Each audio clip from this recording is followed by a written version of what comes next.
slaves, Steve McQueen.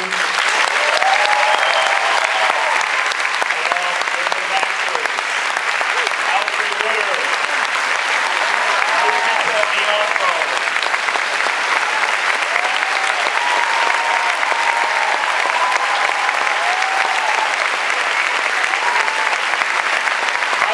Fassbender, Paulson, Chiwetel, Ejiofor.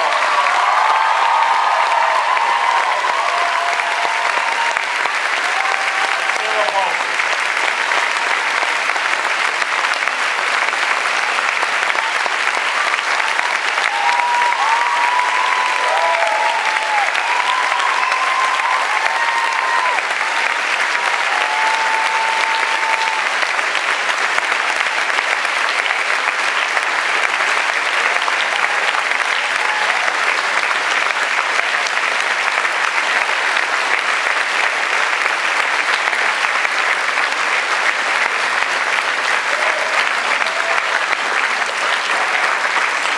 It's a remarkable achievement, this film.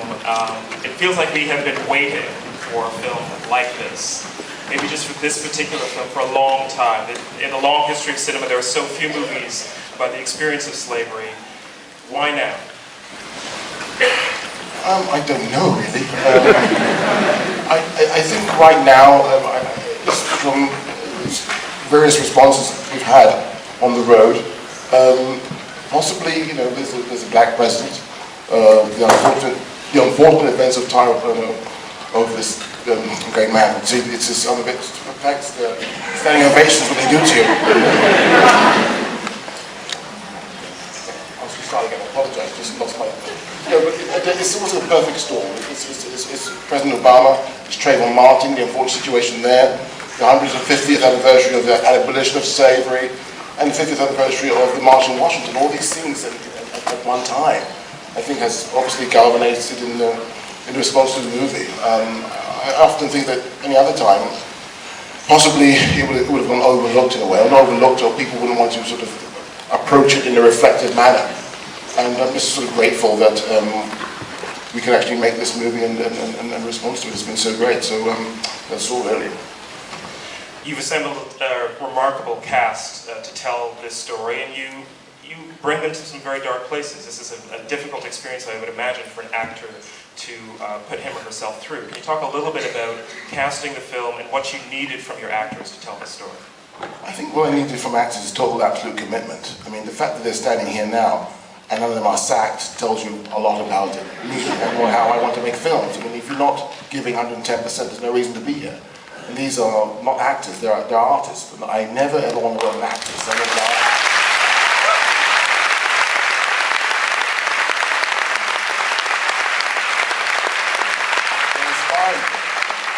They inspire me, they inspire where I put the camera. Hopefully I inspire them, they inspire me. It's a dance, it's poetry, it's cinema. That's what cinema is about, making a story. And particularly this story of slavery, it had to be. History is this very, very strange thing. In a book, it's all these words in a book, but when you see it illustrated on film, within a narrative, it brings another dimension into it. It brings it into the everyday reality. So once, I hope at least, when people leave the cinema and they exit, the movie continues. But obviously, in the present day, we've brought the past into the present. Can we hear from your actors, Chiwetel, you of course having the lead role in a very complex performance, so thank you for that.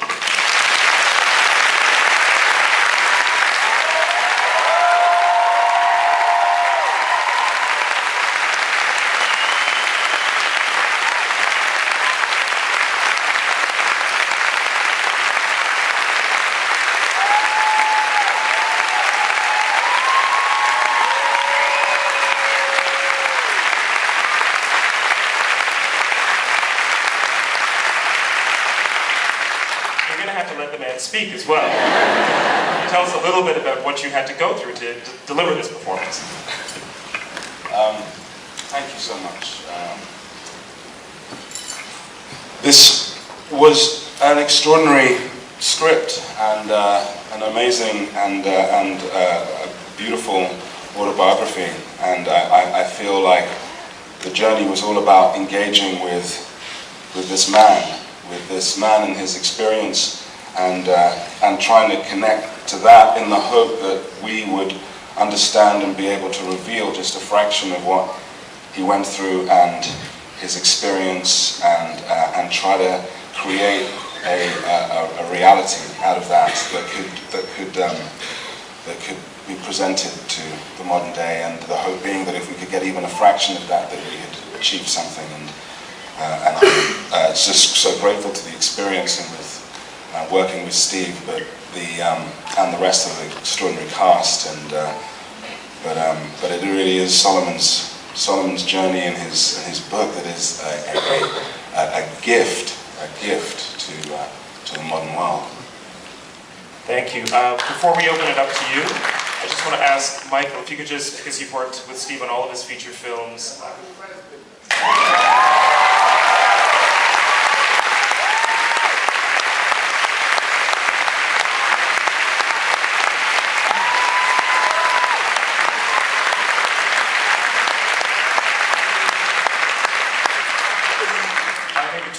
Put together one of the great bodies of work in cinema in just 3 films. Can you tell us a little bit about how it is you work together? What does Steve McQueen ask of his actors, and how do you deliver? Painful. You know, it's just a really special experience. It's one that I was certainly seeking from the beginning when I decided to take this career on, that you look for somebody like Steve, you know, somebody that will bring the best out of you and take you to the limit of yourself and then beyond it, and then maintain that level of beyond the limit, if it makes any sense. I mean, the focus on set is incredible, not just with the cast that he assembles, but with the entire crew. And there's just this sort of absolute, you know, do or die philosophy on the set. It's just amazing. He's the great thing. Well, one of the many great things about Steve is that he allows you to believe in your instincts, and so whatever choices you make are the right choices because you're in the right moment. And it's the sort of prep that goes into it. It's the sort of attention, the care, the love that's brought onto these sort of incredibly difficult stories to tell. There's a lot of love that's brought to the set, and that's, you know, thanks to Steve. What I also liked is that each one of you has such distinct moments. Alfre, your scene on the porch, Lupita, so many of your scenes, that final separation, and you as well, Sarah. Each one of you was given really distinct, powerful moments in the film. It's amazing. Thank you.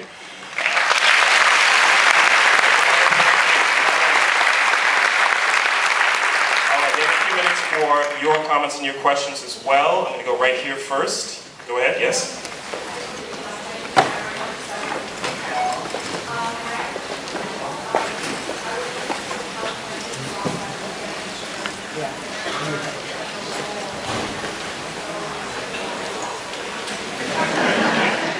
Question is for Michael about how you prepare to play a despicable character. Yeah, I mean, kind of try and sort of, well, he's a human being, so you've got to sort of approach it with a very sort of human touch. I tried to find his voice first, so worked with a lot of different tapes. Tim Monick helped me out, dialogue coach, and then just spending time with the script.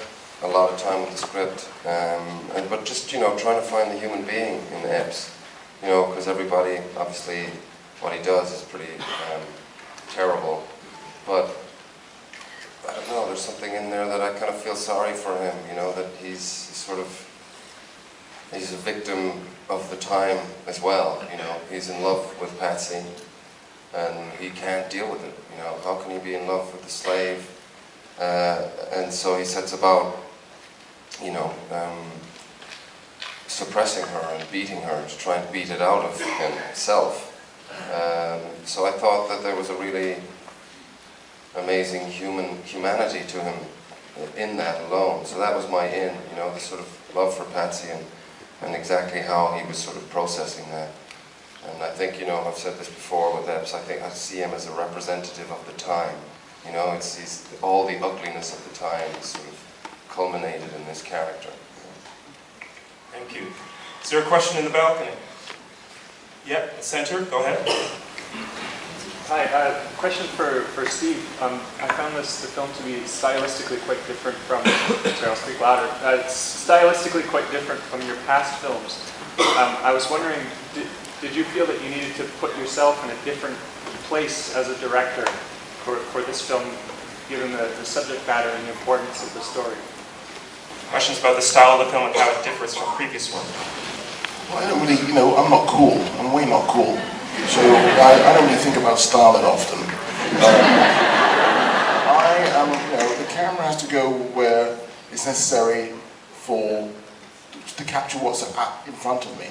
So therefore, it's not about sort of thinking about it I don't storyboard, I don't sort of prep in such a way. It's all about what's in front of me and what the actor has to do and what's going on in the scene, where the camera has to be. It's kind of, I don't know, I mean, like the hanging situation or anything else. You okay, that's right, and that's wrong. That's about it. I don't really...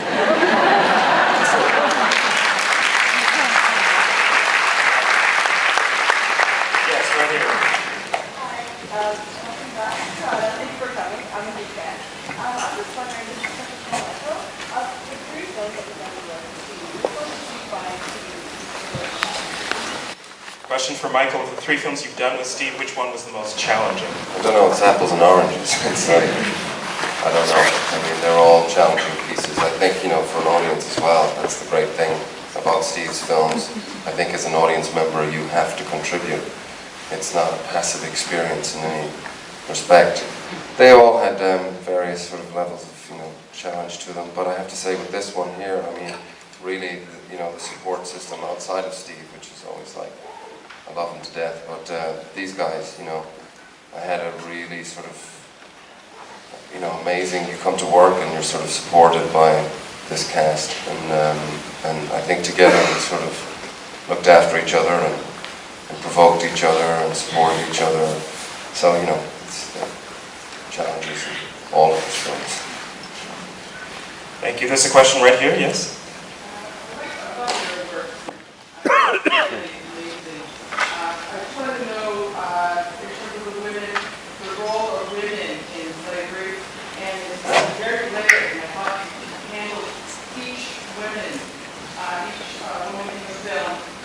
remarkably well. And what your humanity.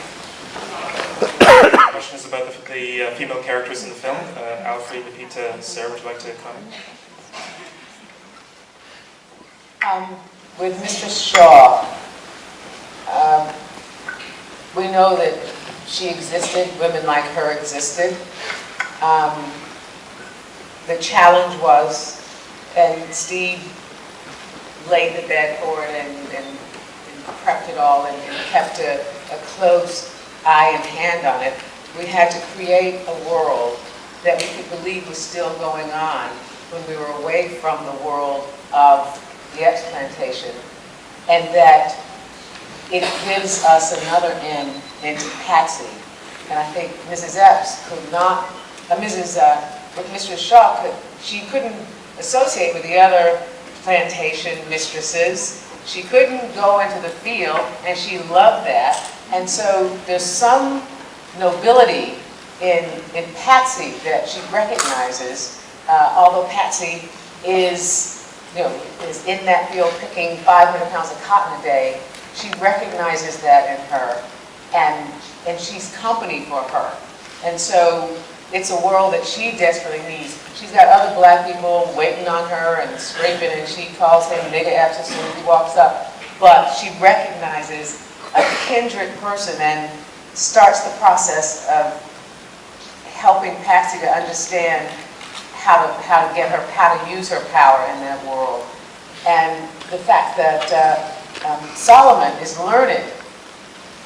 Mistress Shaw is not, but she knows somebody when she sees it, and so that's another way of her getting close to his gentility and sophistication. So she creates her own party. These are the only two people that she could possibly have a social life with outside of her husband.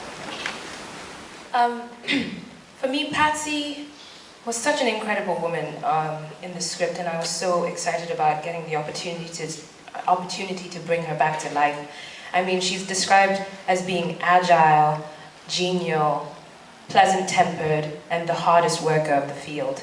But at the same time, she wishes for her death. And that kind of complexity is something that one can only dream of playing. And to know that she was a real woman that tread this earth just made it even more humbling and more inspiring to do. And for me, the thing that I loved most about Patsy is that she experienced so much pain, but she was always working through it, not wallowing in it. And that kind of strength is so inspiring, and I wanted to play her with agency and dignity, because these...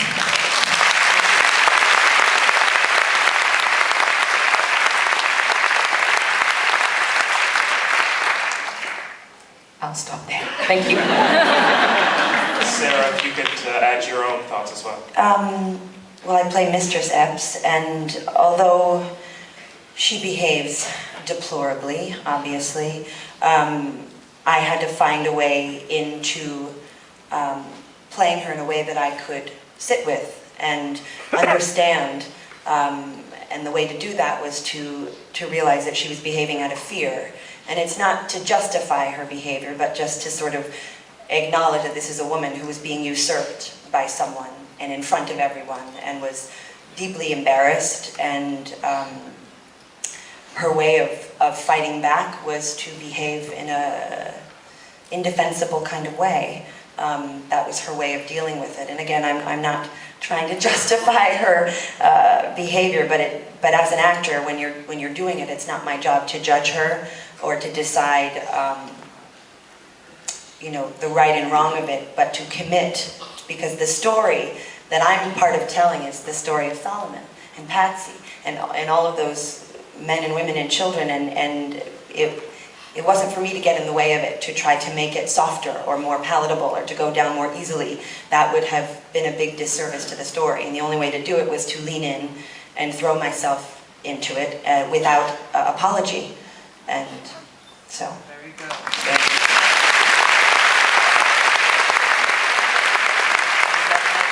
One more question, I'll go right here. Sing there. Hi. The relationship between him and Phil was so strong. You discussed the dedication of the actor. But I'm wondering what was done during production or pre-production to show such a strong relationship. Questions about creating the relationships among the characters in the film. Steve, you want to start with that? I think it just starts with the people one hires, people who one hires for the job. And we got on, we were a family. We got on so well, and we supported each other, during the hard times of shooting, and that was the key, that we are supporters of each other. It was a family, we loved each other, from catering to hair and makeup, to the grips, the gaffers, camera department, wardrobe.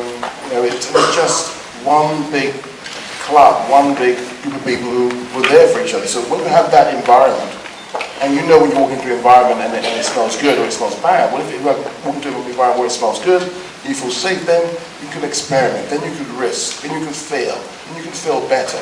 And then you get up and let's try it again. Those are the kind of environments one needs to be for artists to actually to do their job. And this is, I think that's very important. I mean, I don't know if it's rare or not, but that's the way I want things to be done, because I'm here to support them. It's rare. It doesn't happen that much. We are going to have to end it there, unfortunately. We have 3 more questions, please.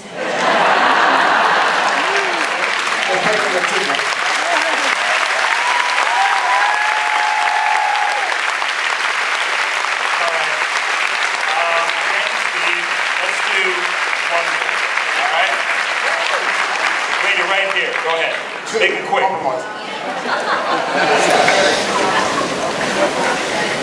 As you're preparing for the role, do you go back to what went on when you were Questions about researching for the film and how much you went back to historical records?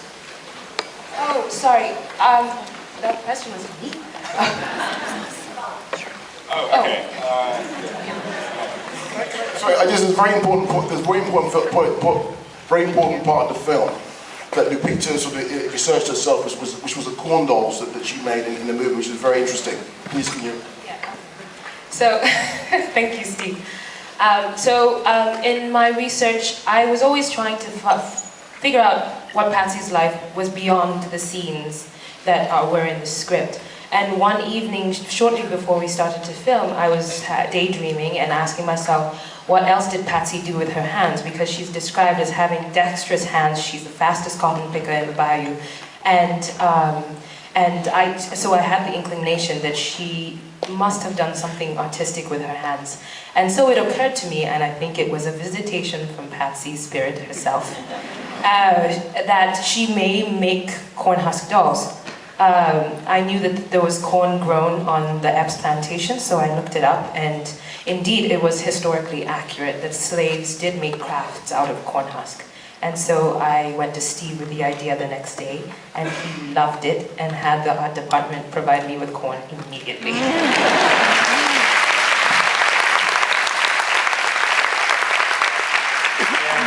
There's a question right here. I think it's good for everyone when I say that Chiwetel's right on. Pretty good. An incredibly moving performance. I heard a bunch of snippets from I want to know, it's such a heavy role. What did you do to sort of get through that? What are the kind of conversations that you had with Steve to take that on and really embody that character? Well, first of all, Steve is, I think we mentioned it already, but he's incredibly supportive, and you're always surrounded by this structure where you know that you can go for it 100%, and you have a director that is very watchful and very skilled, and so it allows you the sort of safety net, the security to just try, to carry on trying. And I think from the very beginning we were all aware that it was going to take a lot to get to these places, but I felt that it's, like I was saying before, Solomon's story really instructs that, and to try and to connect to that and to him was something that Steve and I spoke about, constantly as we were shooting, and what his reality was, and the, as Lupita said earlier, the fact that this is somebody's real experience completely enhances doing it, enhances the responsibility, but also allows you a way into some of the more uncomfortable sides of it, because you kind of refer back to him and his experience. All right, we are going to have to end it there, unfortunately.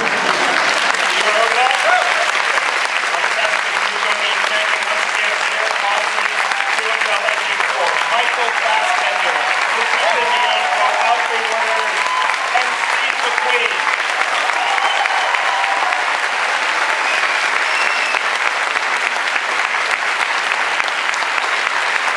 Do not forget to vote.